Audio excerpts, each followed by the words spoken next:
alteraciones, mutaciones internas que hace ya los cantinales, ¿no? Los cánceres. Los cánceres son incontrolables, nada que puede hacer mucho por ellos, en Estados Unidos, en China, en ningún lado. De tal manera que todavía el problema con los virus es muy grave, ¿no? Un virus, por ejemplo, el virus del dengue, cuando es un dengue hemorrágico, muy difícil de controlar. El virus de la fiebre amarilla, que es endémica de nuestra zona, tampoco se puede hacer nada, ¿no? Previo, por eso tiene que haber una vacunación, de tal manera que ese es el tema ahorita, ¿no? Ya vimos que en 1892 Ivanovsky observa por primera vez, ¿no?, los virus del mosaico del tabaco. Estos, dicen algunos autores, que se encuentran entre la frontera de lo vivo y lo muerto. Y el concepto de que si el virus es un ser vivo, un ser inanimado, todavía está en discusión, ¿no? Algunos dicen, no, si es un ser vivo, porque tiene características, porque puede replicarse, porque tiene un ácido nucleico, ¿no? Pero hay otros que dicen, este es un ser inanimado y no puede, sin la presencia de una célula no puede hacer absolutamente nada. Y tiene la capacidad de cristalizar también. Entonces eso le da ventajas al virus. Miren, su pequeño tamaño le permite filtrarse a través de los filtros de Chamberlain, que ya les dijimos, ¿no? Los filtros que son específicos para bacterias, detienen a las bacterias, pero no a los virus, porque los virus son demasiado pequeños, ¿no? Entonces ahí vemos, los virus pueden ser virus cubiertos o virus descubiertos, ¿no? O virus envueltos y virus no envueltos. Virus con envoltura y virus sin envoltura. Entonces vemos acá, por ejemplo, dentro de las estructuras virales, vemos una forma icosaédrica que no tiene envoltura, ¿no? Algunos no tienen envoltura, otros sí. Acá tenemos una forma helicoidal, ¿no?, con envoltura, mientras podemos tener también una forma icosaédrica con envoltura. Entonces hay con envoltura y sin envoltura, ¿no? Por ejemplo, acá tenemos helicoidales con envoltura, ¿no? Y acá tenemos, y nosotros vamos a ver mucho esto cuando ya ustedes empiecen a hacer cada uno de los virus son diferentes porque tienen estas estructuras antigénicas que lo caracterizan, ¿no? Que por eso es que cuando se hace la identificación de estos, desde antes, incluso cuando se hacía serología nomás con un método de diagnóstico, se podía diferenciarlos, ¿no? Hoy ya se puede hacer mediante biología molecular, que es más específica. Entonces acá tenemos las partes, por ejemplo, estas puntas que son proteínas, ¿no? O glicoproteínas, ¿no? Están formando envolturas, ¿no? La estructura de los virus está formada por capsómeros, protómeros, ¿no? Y fundamentalmente el ácido nucleico, es lo que lo caracteriza, ¿no? Puede ser un virus que tenga dentro de su genoma lo que es el ARN o el ARN, cualquiera de los dos. No los dos, ¿no? Porque los seres como las bacterias, otros microorganismos sí tienen los dos ácidos nucleicos y eso tiene que estar completamente claro, y eso es una diferenciación, ¿no? Eso nos sirve para diferenciar virus de bacterias, ¿no? Incluso de los mismos citomegalovirus, por ejemplo, que son intracelulares y que tienen un comportamiento muy parecido a los virus, ¿no? Igual hacen, capturan la célula y usan todo el material para poder replicarse, pero tienen los dos ácidos nucleicos, ¿no? Entonces, miren, en líneas generales, los virus miden entre 15 a 300 nanómetros.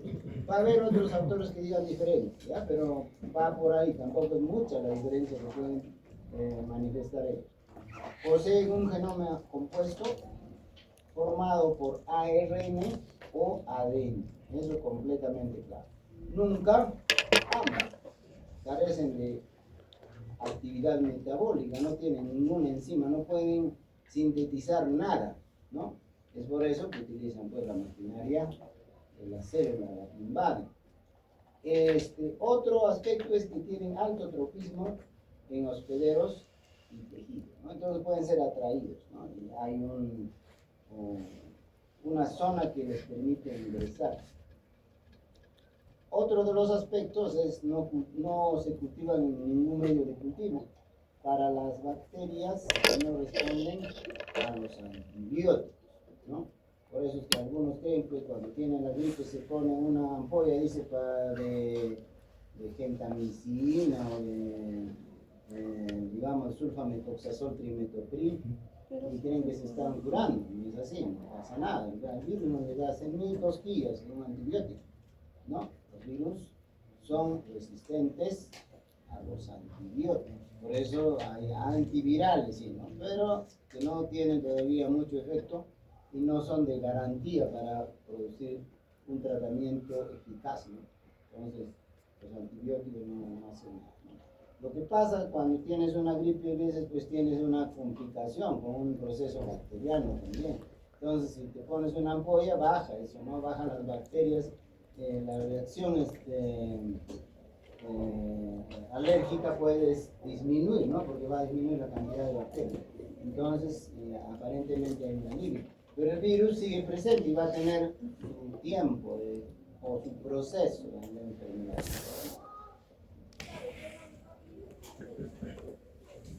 Básicamente están constituidos por una estructura central formada por el genoma. Al centro entonces del virus está el llamado genoma, que es el ácido nucleico, ¿no?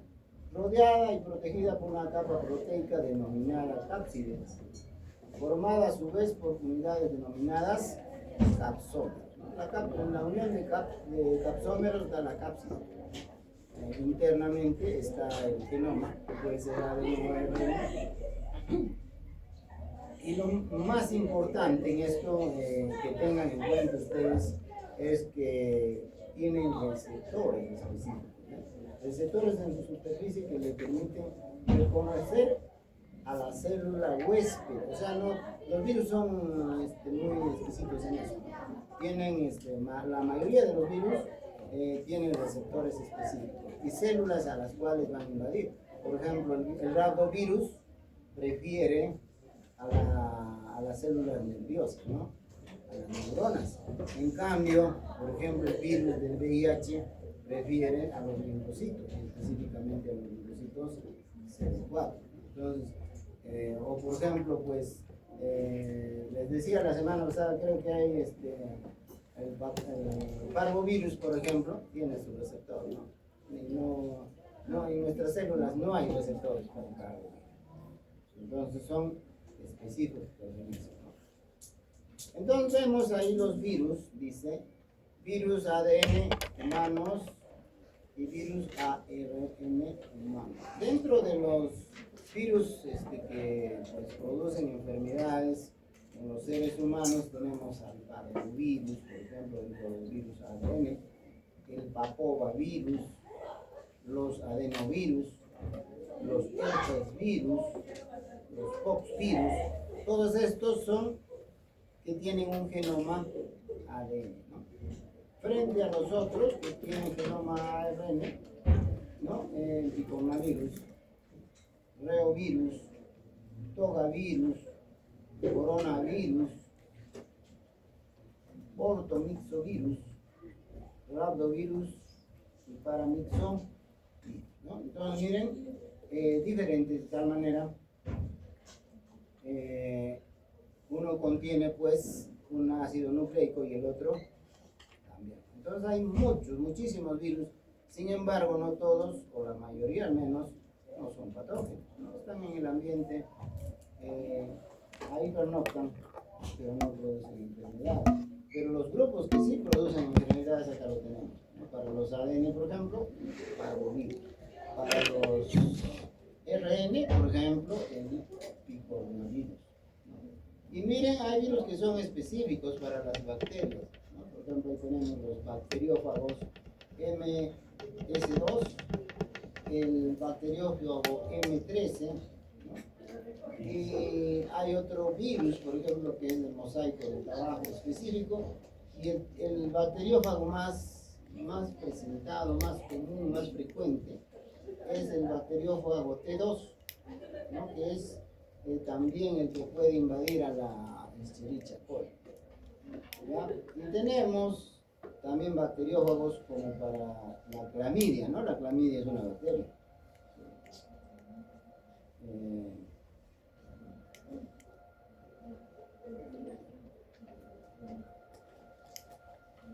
Dice, se conoce como nucleocápside, seguimos desarrollando esto, cuando el genoma se asocia con una proteína de educación viral, ¿no? Nucleocápside, lo que es la cápside más el ADN o ARN, ¿no? El genoma. Si lo encuentran también van a verlo como core, ¿no? Cuando revisan ustedes literatura van a encontrar core, a veces buscando, por ejemplo, lo que es el virus de la hepatitis B, se busca core. Y es la estructura viral, ese es el ADN, ¿no?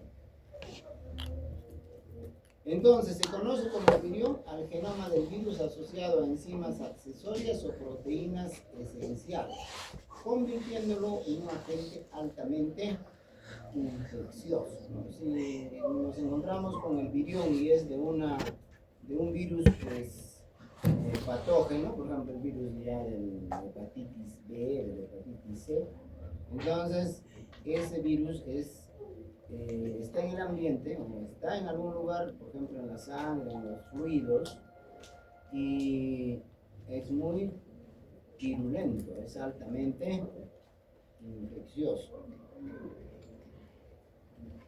Ahí tenemos ustedes un esquema de un virus. Ustedes vieron lo que es el virus de la influenza, ¿no? El virus de la influenza muy típico. N1H1, ¿no? H1N1. H1N1 igual. Vieron que, por ejemplo, el H, ¿qué cosa es? Hemaglutinina, ¿no?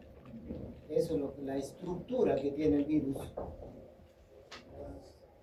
A este rato ya no nos vamos a recibir, ¿eh? No van a entrar. Ya se fue, se dio cuenta. Miren, y también la NA neurominidasa, que ustedes lo van a ver cuando hagan en lo que es virus de la influenza, van a revisar y son estructuras muy especiales de cada uno.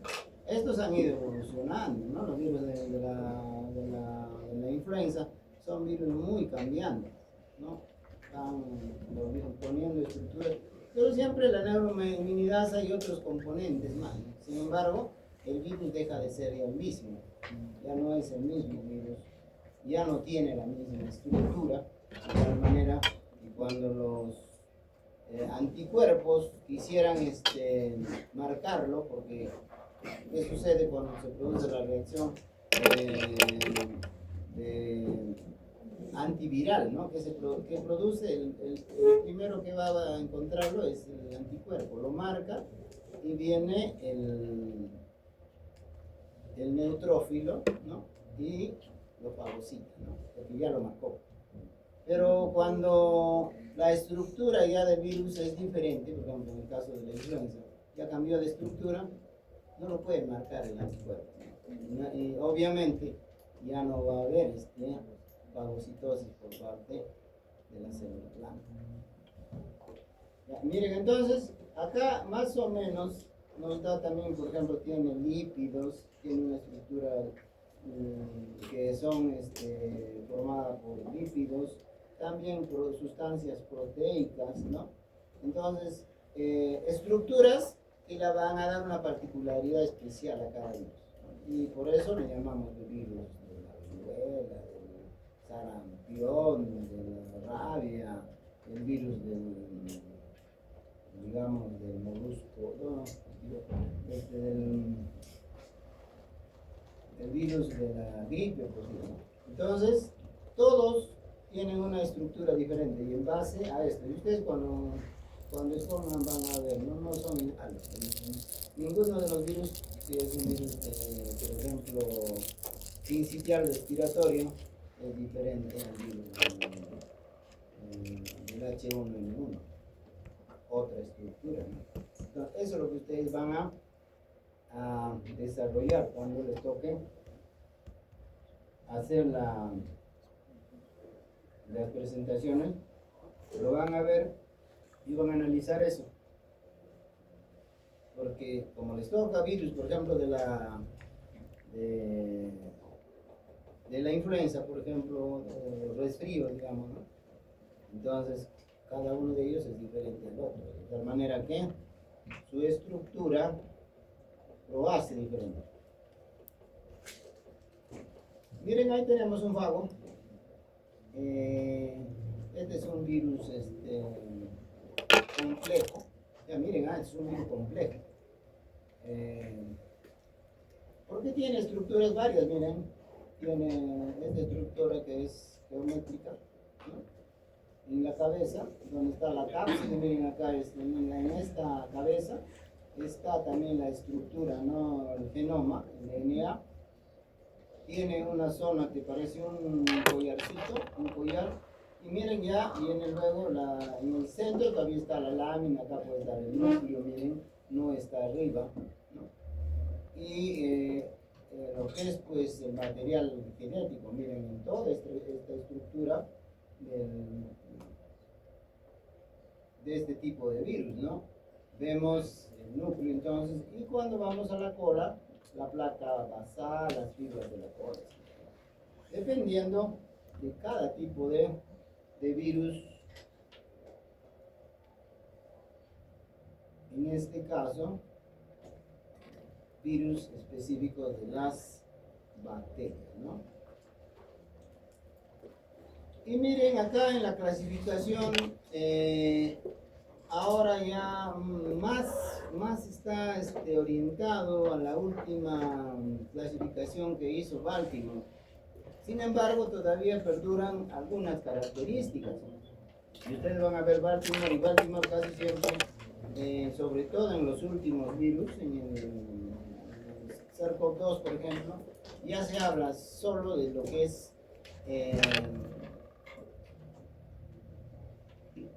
este virus, ¿no? Diferente a lo que es la clasificación anterior. El SARS-CoV-2 casi la clasificación está en base a la clasificación de Baltimore, ¿no? Que clasifica pues monocatenarios, bicatenarios, en 7 grupos lo clasifican los virus, de tal manera que en alguno de esos grupos debe estar uno de los virus que nosotros estamos viendo, y siempre van a llegar a Baltimore. Sin embargo, todavía persiste de los estudios básicos, ¿no? Desde cuando se empezó a estudiar la virología, ¿no? Miren, sus nombres revelan sus características, ¿no? Ya vimos que pues hay virus, por la forma pueden ser helicoidales, ¿no? Pueden ser pueden tener muchos lados, pueden ser icosaédricos, ¿no? O pueden ser complejos, de forma compleja, ¿no? Entonces miren, por eso dice, sus nombres revelan sus características, las enfermedades que ocasionan, ¿no? Se estudiaba antes desde ese punto de vista. Por ejemplo, el raptovirus, virus de la rabia, ¿no? De ahí salió raptovirus, ¿no? ¿Ya? Y enfermedades que ocasionan o incluso el tejido o lugar geográfico, ¿no? Donde atacan, ¿no? A qué órgano o a qué tipo de tejido y de dónde lo ha encontrado, ¿no? Por ejemplo, hay varios virus de diferentes. El Norvac, por ejemplo, ese virus Norvac es de Estados Unidos, de una zona de Estados Unidos donde lo encontraron, ¿no? Por el lugar donde fueron aislados. Los virus se agrupan por sus características como la enfermedad que producen, los modos de transmisión o el vector encargado de la transmisión. Y miren cómo se ha transmitido el virus, cuál es el vector. De repente los mosquitos, ¿no? Por ejemplo, en nuestro medio el virus del dengue, ¿no? El mosquito, el Aedes aegypti es el que transmite, ¿no? Igual que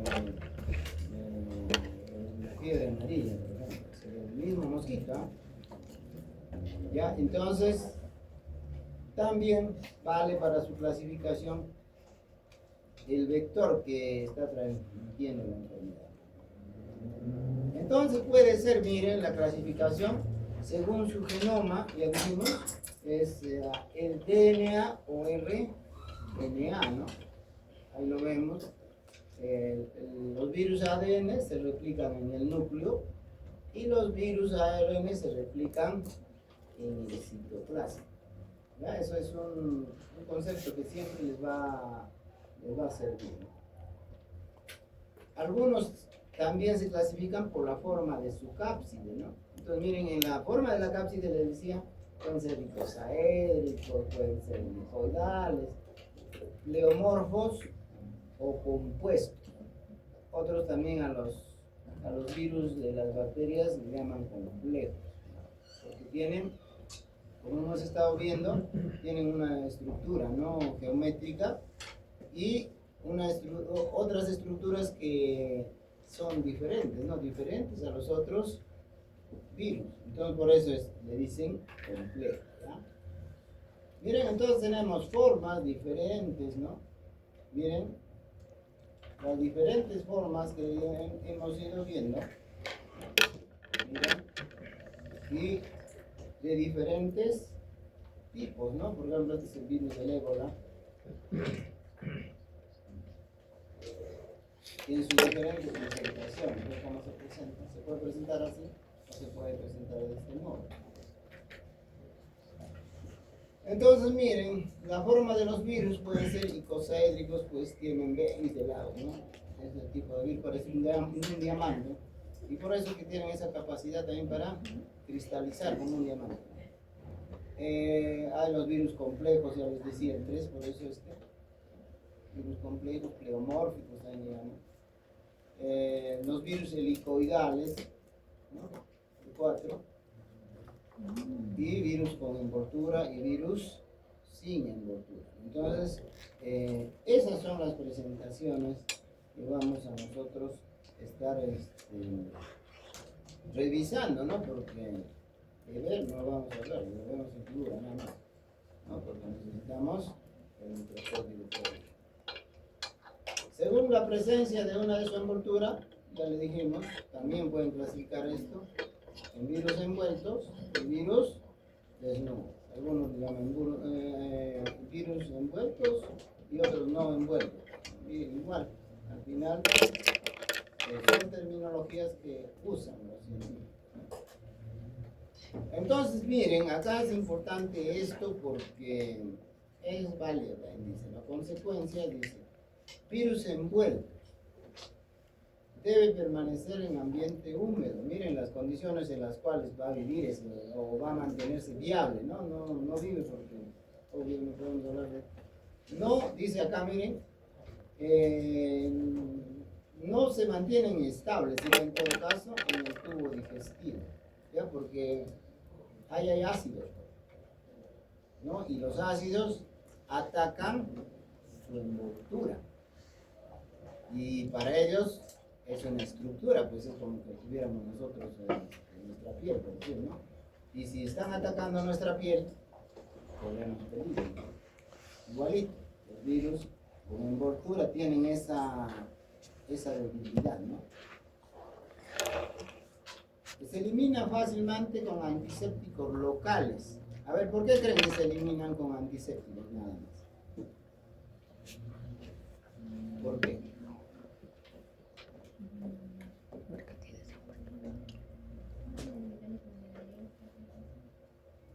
¿Qué les acabo de decir ahorita en unos segundos antes?